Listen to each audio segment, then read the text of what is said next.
چې کله قرباني کوي دا خبره یاد اوساتئ چاړه به ښه تیره کې، چاړه به ښه تیره کې. نبی علیہ الصلوۃ والسلام حدیث مبارک ته چې کله تاسو ساروی علالوي د هغې نه مخکې هغه ته چاړه ښه تیره کا، هغه ته بې ځای ځای تکلیف مو ورکوه. صحیح شو؟ یو به چاړه ښه تیره کې. دویمه خبره دا ده چې د قربانۍ یو ساروی به د بل ساروي په مخ کې نه علالئ. کوشش دا کوه چې دوه ساروي د یو بل مخې ته علالو نه کې.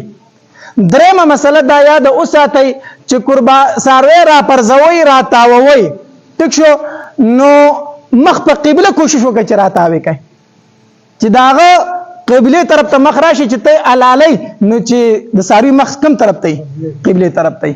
کوشش وکړه په راتاوولو کې چې ساروی مخ په قبله راتاو کا. خو موږ د راتاوولو چل سره راځي، موږ ساروی راتاوو نو سم غویمني سم مصیبت جوړي، چل نه ورځي. نو ساروی کو در نه بد راتاو شو کنه، نو بیا دا مو وایي چې وای چورلوي قبلې ته ول مخ کوي. نه څنګه چې راتاو شي اوس دک شانې حلاله وا. ساروی براکاږي ګورې نه ښه، ساروی براکاږي نه چې اوس یې راو کاږي قبلې ته ول مخ کوي. نه څنګه چې دی راتاو کو اوس هغه شانتي حلال کاغه ته تکلیف مو ورکوي چې هغه چورلې را چورلې. خبره یاد شو کنه. بل مسله چې کم کس خپل قرباني وي پکار خدا د چاغه دی په خپل ذبح وکي، په خپل د سو کی حلال وکي. خو کو د ټل قرباني ده، د مرګرو په شریکه قرباني ده، نو په دوی کې چې کم کس تقوادار وي، نیک عمل سړی وي او د حلالي په طریقه باندې خپويږي، نو هغه دی حلال وکي. کم سړی چې حلال کوي دی به خامخا بسم الله الله اکبر وای. نور دعاګانې دي کو هغه یاد کړ ډیره خدا، کو هغه یاد نه کړی نو دا به خامخا وای چې بسم الله الله اکبر. نو علالون کې به دا ضرور وای. یو خبره علاله به په خلاص کوي، علاله په کم لاس کوي؟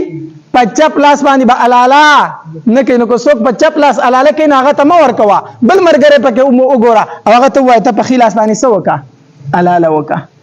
خچ کله علاله وشولا نو ساروی دی ملګری دی ټلګری دی، نو ساروی ټک ټوک شو، نو غوخه چې سو ملګری دي سو ایسی دي، نو دومره ایسی به د تول وباسي. د سنه به وباسي په تول باندې به اوتلی ایسی به جوړی کی. چې ایسی دي جوړ کړي د یو ملګری ته اخوا مخ کا، هغه به اخوا مخ کی، هغه ته وای د ایسه د چا د ایسه د چا د ایسه چا پوه شو پوه شوي. خو اول به ایسی د سنه وباسي، د تول نه به وباسي. ګوره یاد وساتئ، ځکه کو د چا ایسه زیات لاړو د چا کم لاړو په قرباني باندې اثر پریوزي.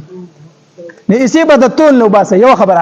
بل خبره د خپې بم ټک ټوک کوي په غوخه کې به شریک کوي، پوهیږئ کنه. خپې بم چې سو اسی دومره به کچ کچ کې پیسو کې به ورواچي، دا به پکې یو تن نه و چې دا پکې زره سره وړما زمون کر کو مریض دی، د کو مریض دی په کال کې چرته خپې راوړي دي ګنن د قرباني خپې درته یاد شي. ټیک شو؟ نه دا بم ټک ټوک کوي په ټول ایسو کې به اچوي. صحیح شو؟ دا به پکې تقسیموي.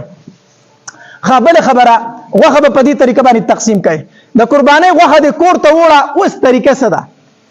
مستحب طریقه دا چې د خپل قربانۍ دا غوخه درې حصې کې، یو حصہ کور ته پرېږدي، یو حصہ خورلڼو ته ورکړي رشتہ دار چې کم دي، او یو حصہ مسکینانو غریبانانو ته چا چې قرباني نه ده کړې. پوه غوخه به درې حصې کې دا مستحب طریقه ده. اوس یو سړی دی او هغه وایي کالو سر مې کور ته غوښه نه ده راوړې، ګڼ کور دی دې ته به غوښه څوک پوره کوي؟ نو په روغ کال کې هغوی غوښه نه ده خوړلې. ټیک شو؟ نو زما کوشش دا دی دا د قربانۍ غوښه چې په دې کور والی وخورو ما. خیر دی ټوله وله کېده کې خودی شي ښه جایز دي، جایز دي په کور والا باندې خورولی شي، خو بهتره طریقه دا ده چې تقسیم کې کور والا ته بیا بازار نه غوښه راوړی شي راوړوله. ښه خبره دا چې تقسیم کې. خو که نه یو سړی وایي زمونږ کور ګڼ دی او نه رسي راته، کور یې کېده ټوله جایز درله دي.